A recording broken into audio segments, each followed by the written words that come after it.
বিসমিল্লাহির রহমানির রহিম। এইচএসসি জীববিজ্ঞান দ্বিতীয় পত্রের ষষ্ঠ অধ্যায়ের গুরুত্বপূর্ণ এমসিকিউ এবং সমাধান নিয়ে আজকের ভিডিও। এই ভিডিওটিতে এইচএসসি জীববিজ্ঞান দ্বিতীয় পত্রের ষষ্ঠ অধ্যায়ের গুরুত্বপূর্ণ 20টি এমসিকিউ এবং সমাধান দেওয়ার চেষ্টা করা হবে। 1 নম্বর প্রশ্ন, মূত্রের পিএইচ এর মান কত? 4.5। 2 নম্বর প্রশ্ন, ইউরেটার থেকে মূত্র কোথায় যায়?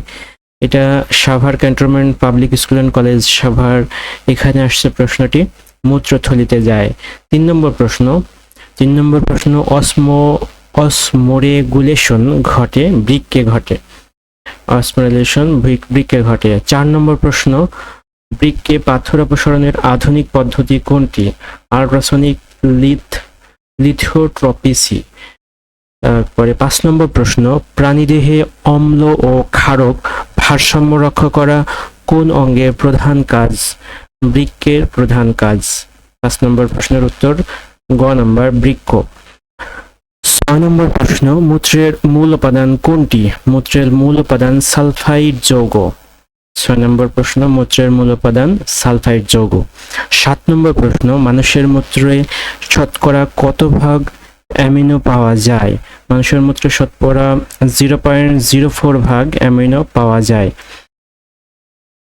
8 নম্বর যে প্রশ্ন, প্রতি 24 ঘন্টায় কি পরিমাণ তরল গ্লোমেরুলাস দিয়ে পরিশ্রুত হয়?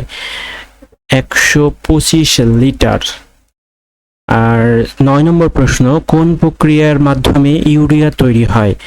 অর্নিথিন চক্রের মাধ্যমে ইউরিয়া তৈরি হয়। 10 নম্বর প্রশ্ন, ডায়ালাইসিসের সময় রক্তে হেপারিন মেশানো হয় কেন? রক্ত জমাট না বাঁধার জন্য। 11 নম্বর প্রশ্ন, নেফ্রনে অ্যামিবার মতো পা যুক্ত কোষকে কি বলে? পোডোসাইট বলে।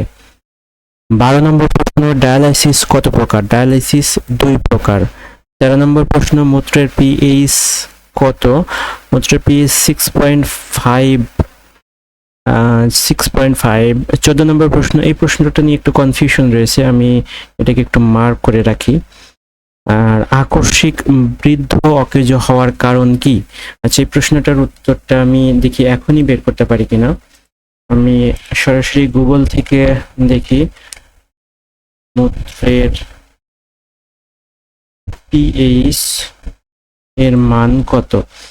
মূত্রের পিএইচ এর মান 5.0 থেকে 6.5 পর্যন্ত, অর্থাৎ মূত্রের পিএইচ এর মান 5 থেকে 6.5 পর্যন্ত। তো বিভিন্ন পরীক্ষাতে আমরা দেখে থাকি যে মূত্রের পিএইচ 4.5 থেকে বেশি হয়, 8 পর্যন্ত যায়। তো এখানে আমরা দেখি মূত্রের পিএইচ 4.5 থেকে 8.0। এখন এই উত্তরটাতে দেখি, এখানে হচ্ছে 5.5 রয়েছে, 6.5 রয়েছে, 7.5 রয়েছে, 8.5 রয়েছে। তো উপরে একটি প্রশ্ন, সম্ভবত 1 নম্বর যে প্রশ্নটি ছিল মূত্রের পিএইচ, সেখানে 4.5 দেওয়া হয়েছে। তো এই উত্তরটা নিয়ে একটু কনফিউশন রয়েছে, আমি এখানে মার্ক করে রাখি। আমি গুগল থেকে যে উত্তরটি দেখলাম সেখানে দেওয়া রয়েছে মূত্রের পিএইচ একটা ফিক্সড মান দেওয়া হয়নি, একটা মানে যে মানটি দেওয়া রয়েছে, যেমন 5